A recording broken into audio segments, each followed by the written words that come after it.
happy to be able to have the opportunity to introduce how, for the past 4.5 decades, and many of us throughout that whole time have benefited greatly from the Miller Jacobs family being part of our Kehillah through their leadership, their enthusiastic participation, their willingness to innovate. Hal's been an innovator and a meaningful innovator over the years and still going strong. Started the Minyan Katan, the non-Orthodox Sefer Kedisha, the kosher pickleball. He tried to start a WhatsApp group for the Minyan, and we weren't listening to him, but it was actually a great idea to make sure that that we all knew who each other was. Hal is a graduate of Yeshiva Elementary School in Brooklyn, and his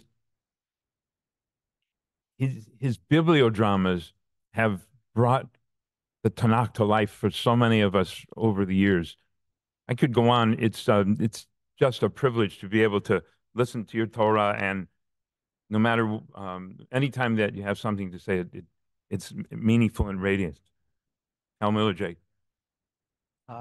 Thanks for the eulogy, Mike. Thank you. Shabbat Shalom. Several years ago, I was invited to address the Jewish men's group. And a few minutes before I got up to speak, the host said to me, "You know, you have to start with a joke." I said, "A joke? I'm talking about Chevra Kedisha.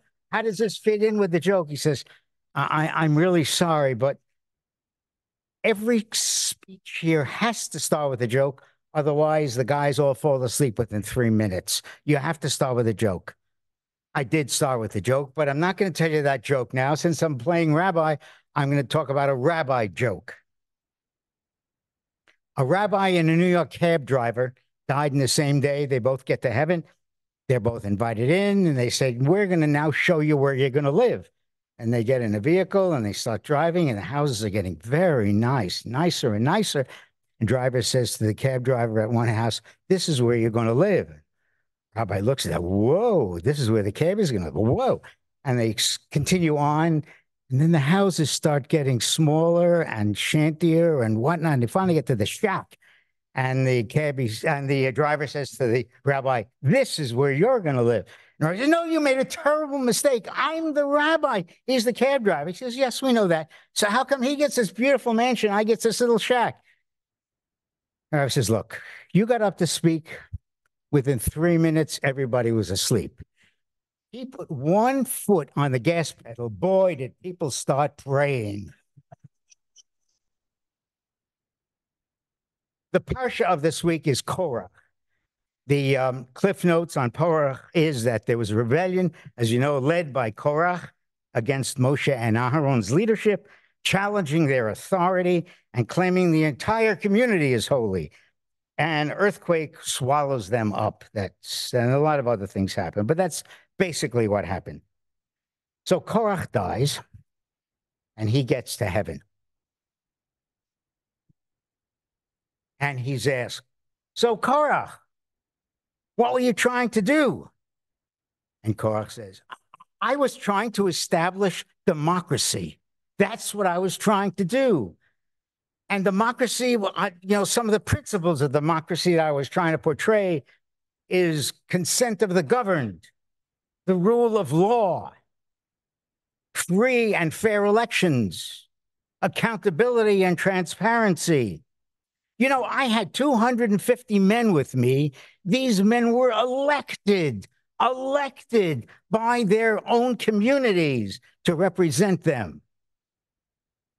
I confronted Moses directly. I didn't go like some terrorist behind his back, but I confronted him directly. I was trying to show Moses the importance of democracy. That's what I was doing. Obviously, I screwed up somewhere. Look what happened to me. Democracy. So the question that I ask you folks is, of the governments in the world today, how many of them have some or partial democracy? Let's say How many people would say 80% of the governments of the world today have some form of democracy? Anybody? Nobody. 70%. Anybody? 70% of the governments of the world today have democracy.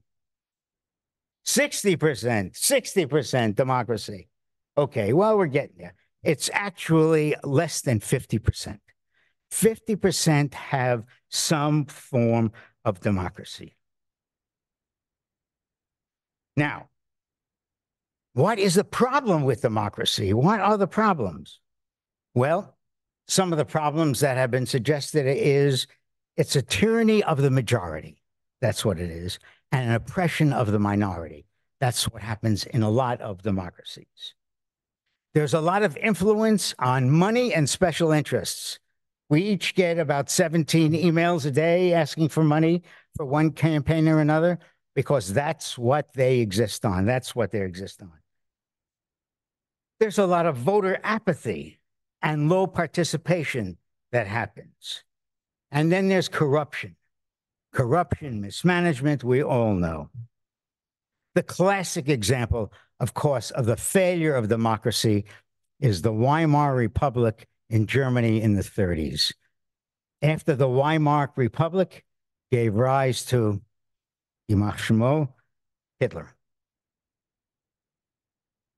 So the U.S. Supreme Court now has a ruling making democracy of the elected princes essentially a monarchy because the president can now do whatever he wants.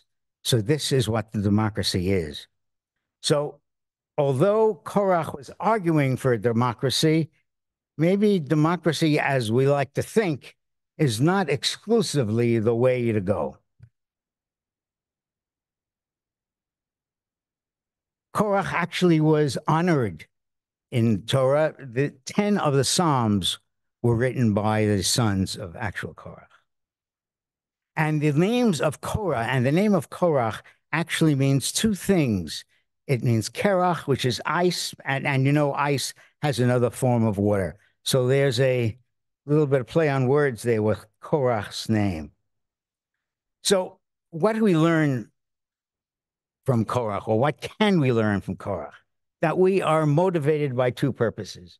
Our selfish purpose, our self-sense to make the world supposedly a better place, and also to what we are ourselves, things that we want for ourselves.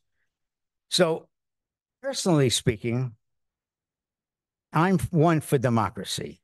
However, being guided by Torah, I think that's important.